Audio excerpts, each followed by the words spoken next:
Hi friends, నేను మీ చందు. తెలంగాణ రాజ్యాధికార party అధికార ప్రతినిధిని మాట్లాడుతూ ఉన్నా. మరి మా నాయకుడు నేను లేకుండా చూసా, మరి నన్ను విలిచే ముఖం లేకనా వరంగల్లో ప్రెస్ మీట్ పెట్టి ఏం మాట్లాడుతూ ఉన్నాడు. మరి మా పార్టీ గుణగణాలు, గొప్పతనాలు, బారసాల కావచ్చు, లేకపోతే చేసే కార్యక్రమాలన్నీ ఎట్లా వివరించిండు, మరి ఇవి అమలయ్యే సాధ్యం ఉందా లేదా అనేది ఒక అధికార ప్రతినిధిగా నేను కూడా వివరించే ప్రయత్నం చేస్తా. ఒకసారి వినండి ఏం మాట్లాడుతున్నారు. కానీ తెలంగాణ రాజ్యాధికార పార్టీ తరఫున నమస్కారం, శుభాకాంక్షలు తెలియజేస్తా ఉన్నాం. ఏం యాదికొస్తలేనట్టు. మొట్టమొదటిసారిగా పార్టీ ఆవిర్భవించిన తర్వాత మొట్టమొదటిసారిగా మీడియా ముందు మొదటి ప్రెస్ మీట్ ఇదే. ఓకే, ఇది అత్యంత కీలకమైనటువంటి ప్రెస్ మీట్. మనం ఏది చేసినా కీలకమే కదా. వరంగల్ మహానగరంలో ఓకే ప్రెస్ మీట్ నిర్వహించుకుంటా ఉన్నాం. మంచి పద్ధతి. ఈ వరంగల్ మహానగరం నుంచే గతంలో చేసినటువంటి పోరాటాలు ఏవైతే గ్యారంటీలో ఏది అమలు చేయకపోయినా ఈయన దగ్గర నా దగ్గర. ఎందుకంటే నేను సోనియా గాంధీ తల్లి సోనియా గాంధీ నమ్ముతా ఉన్నా, రాహుల్ గాంధీ నమ్ముతా ఉన్నా, ఖర్గే సాబ్ నమ్ముతా ఉన్నా. వాళ్ళు ఒక మాట ఇస్తే వెనక్కి తగ్గరు. కొనసాగింపుగా అవే కొనసాగింపు. ఎంతమందిని మూస్తావురా? కొద్దిసేపటి క్రితమే దాదాపు 40 నిమిషాల పాటు రాష్ట్ర కార్యవర్గ సమావేశం ఇదే వేదిక మీద జరిగిందా? రాష్ట్ర కార్యవర్గ సమావేశంలో ఓకే మేమందరం కూడా ఎందుకు ఇదంతా మీరందరూ నాకు తెలియందా? ఎస్సీ ఎస్టీల భవిష్యత్తు ఎలా ఉండాలి, మైనారిటీల భవిష్యత్తు ఎలా ఉండాలి, నీ భవిష్యత్తు ఎలా ఉంటుందో ఈ తెలంగాణ రాష్ట్రంలో అందరికి అర్థమైపోయింది. వీని పట్టుకరారిగా చూద్దాం. తెలంగాణ మంత్రి మల్లారెడ్డిపై కబ్జా కోర అనే ముద్ర పడిపోయింది. కబ్జా కోర ఏక్ నంబర్ చోర్, మొత్తం భూములే తింటాడు. నీ భవిష్యత్తు ఎట్లుంటది ఏంది, ఓడెక్కదాకా ఓడమల్లన్నా, ఓడదీనాక బోడమల్లన్నా, ఇవన్నీ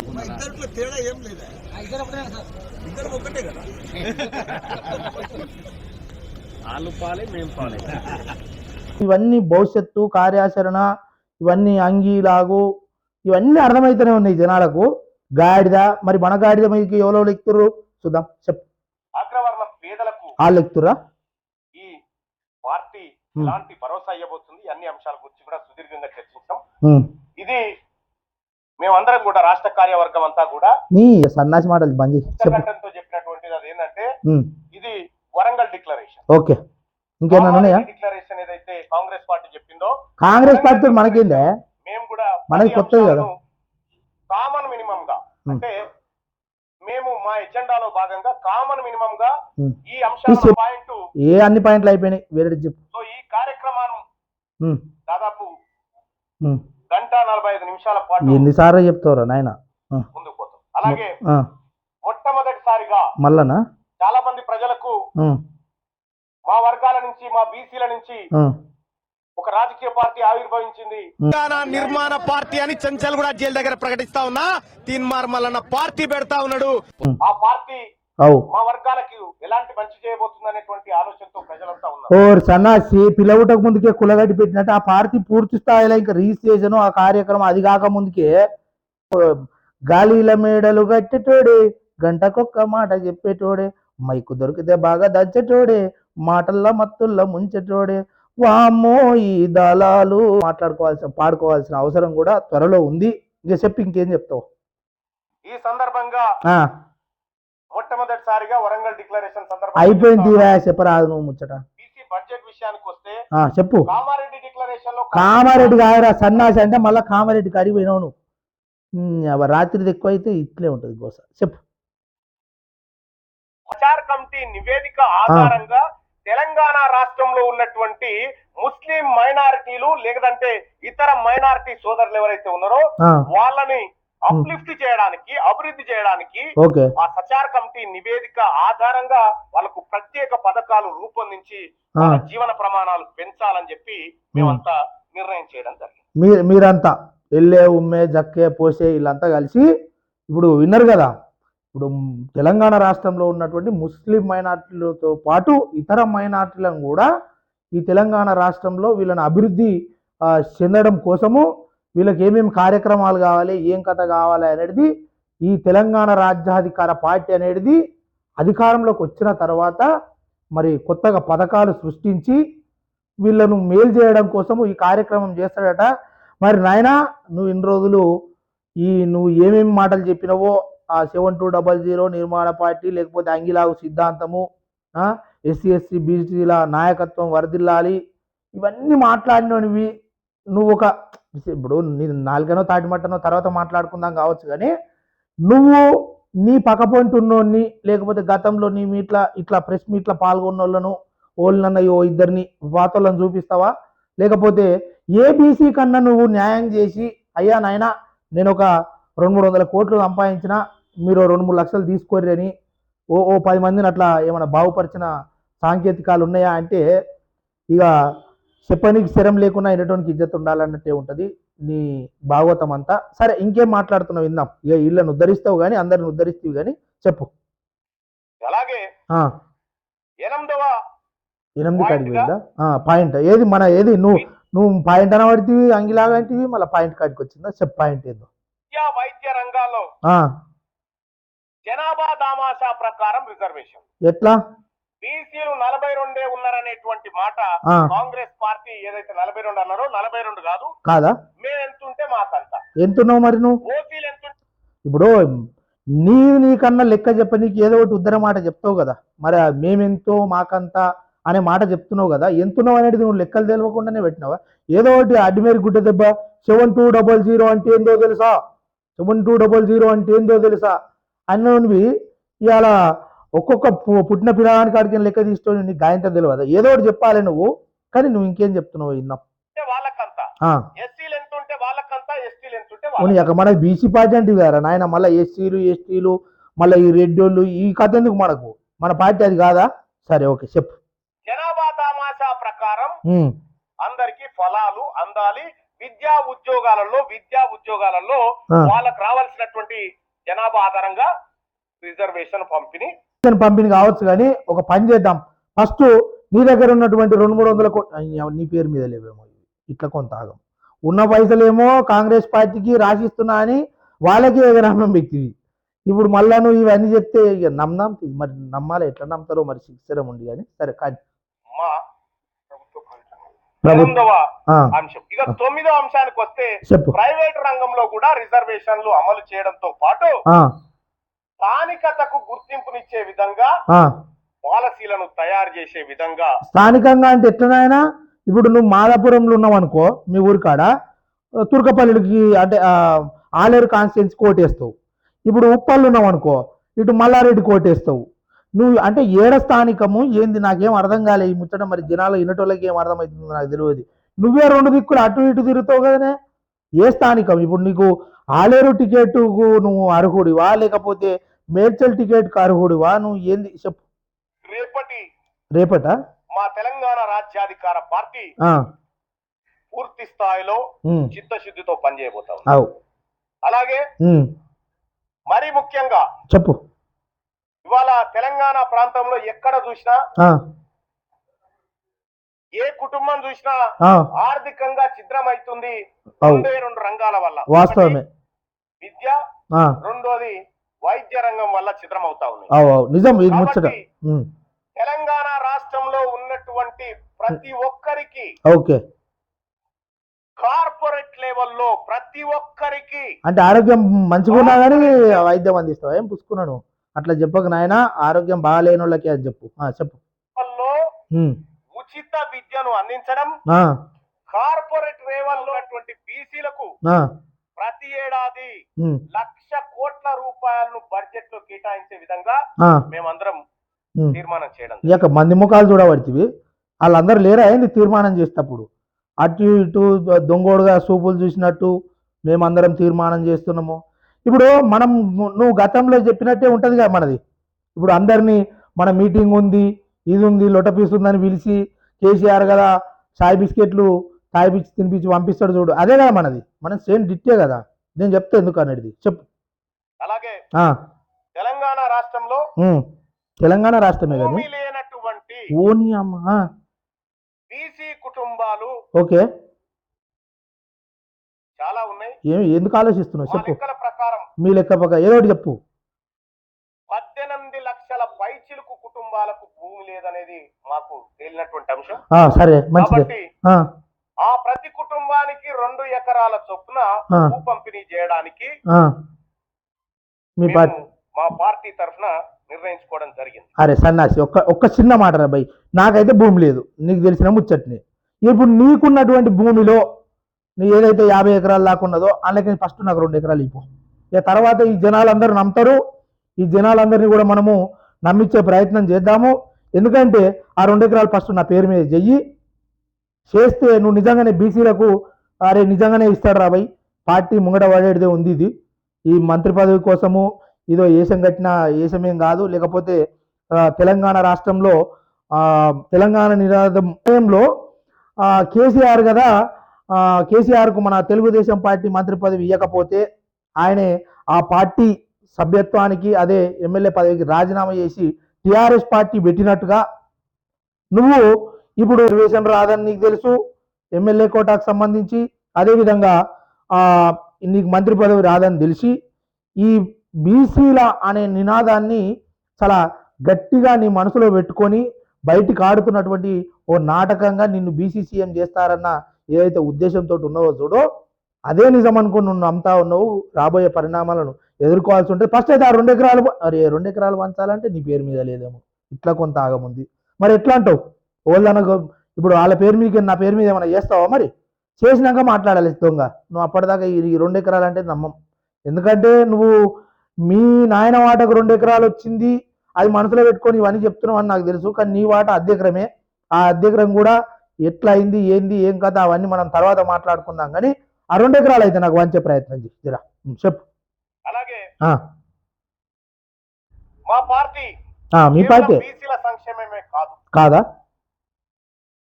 మా పార్టీ ఆవిర్భావం రోజే క్లియర్ గా చెప్పడం జరిగింది. ఏమని? ఎవరెంతో వారికంతా. ఎట్లా? ఎవరు ఎంతో వారికంతా. పొడుగున్నోళ్ళకి పొడుగంతా, పొట్టిగున్నోళ్ళకి పొట్టిగంతనా, లేకపోతే నువ్వు చెప్పినట్టేనా? చెప్పు.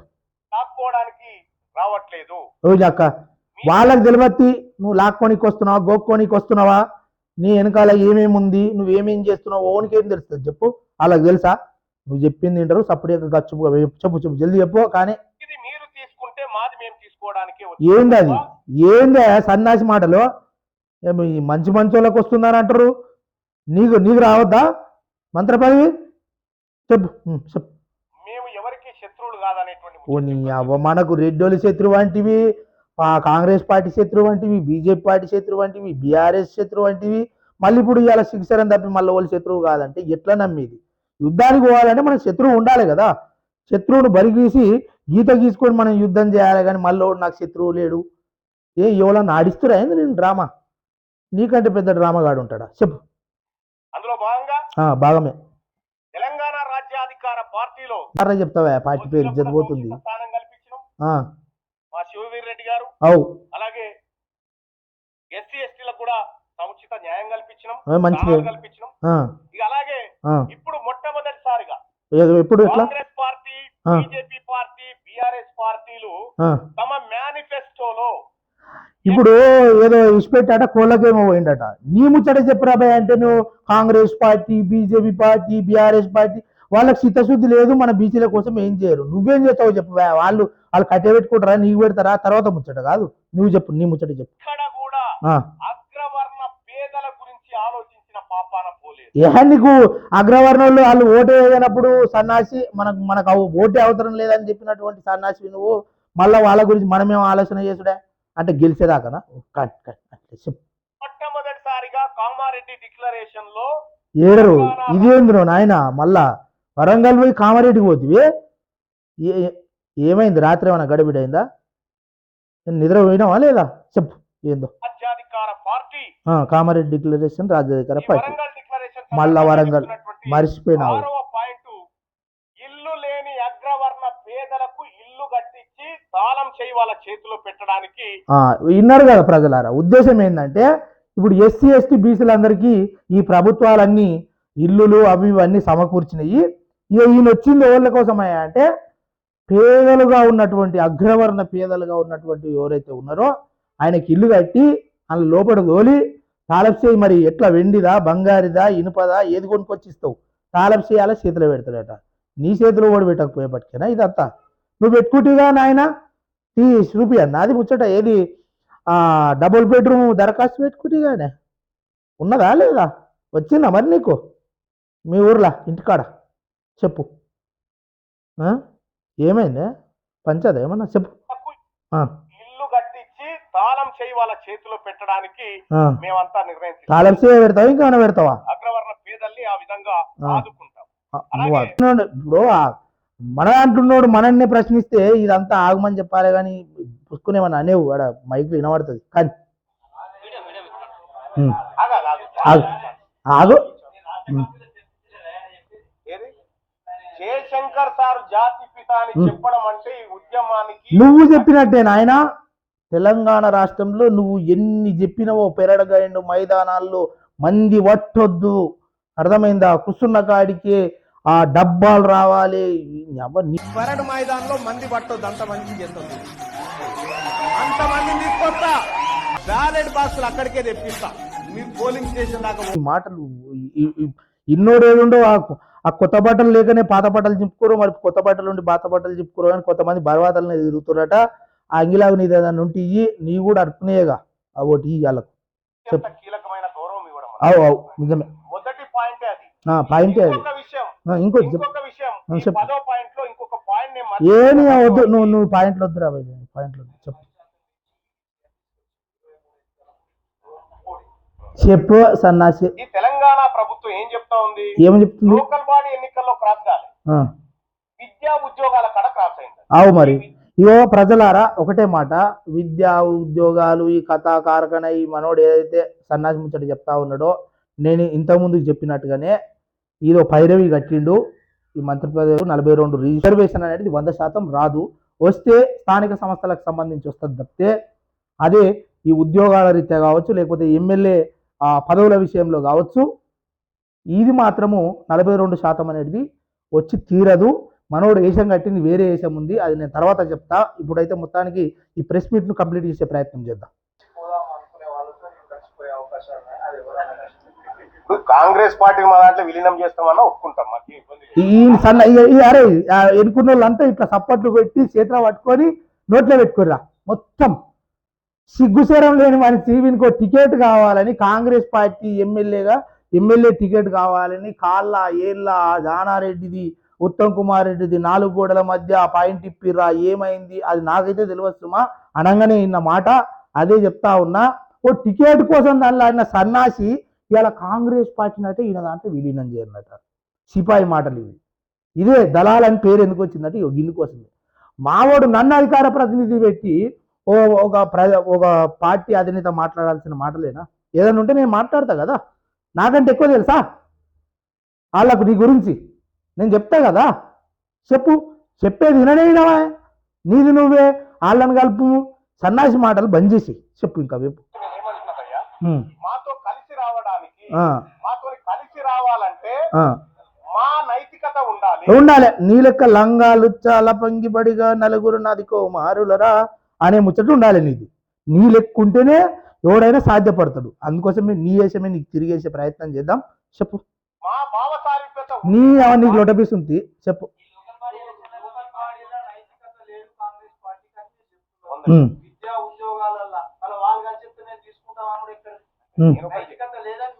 కాంగ్రెస్ పార్టీ నేను చెప్పిన మాట కాంగ్రెస్ పార్టీ మా దాంట్లో విలీనం చేయమని చెప్తా ఉన్నాం అవునా చేసిన పాప పరిహారం అవుతుంది నాయనా నువ్వు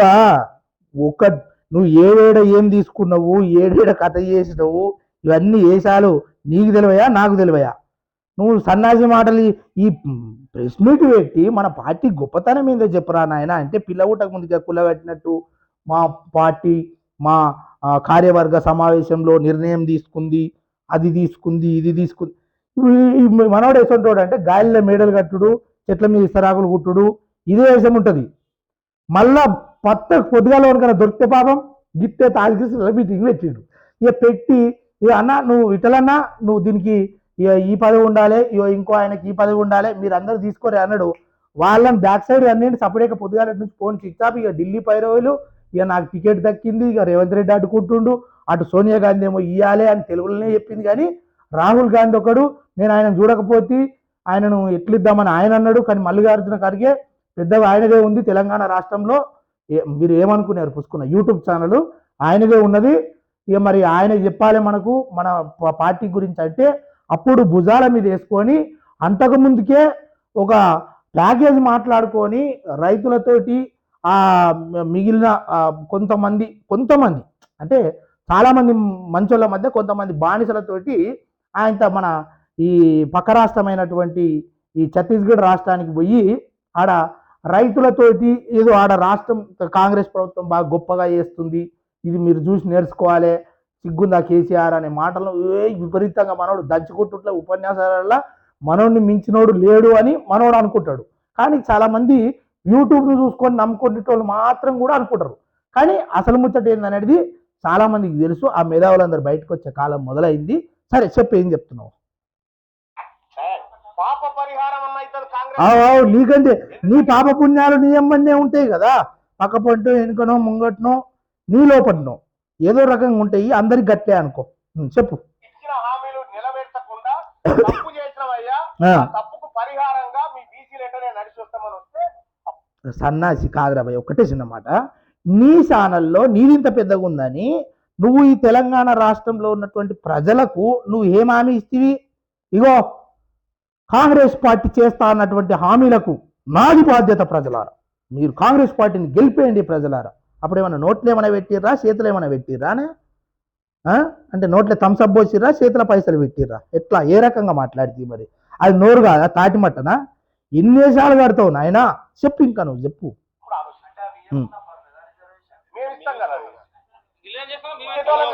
ఈ గెలిచేటోడు ఇచ్చేటోడు మీ ఈ ప్రెస్ మీట్ ఇది కథ ఇది వింటున్నారుగా ప్రజలారా. ఈయన పూర్తి భాగవతం అంతా ఇది ఒక డ్రామా తెరలేపుతా ఉన్నాడు. తెలంగాణ రాష్ట్రంలో మరొక ఒక కేఏ పాల్ తోటి కూడా పోలిస్తే ఇజ్జత్ పోతుందేమో.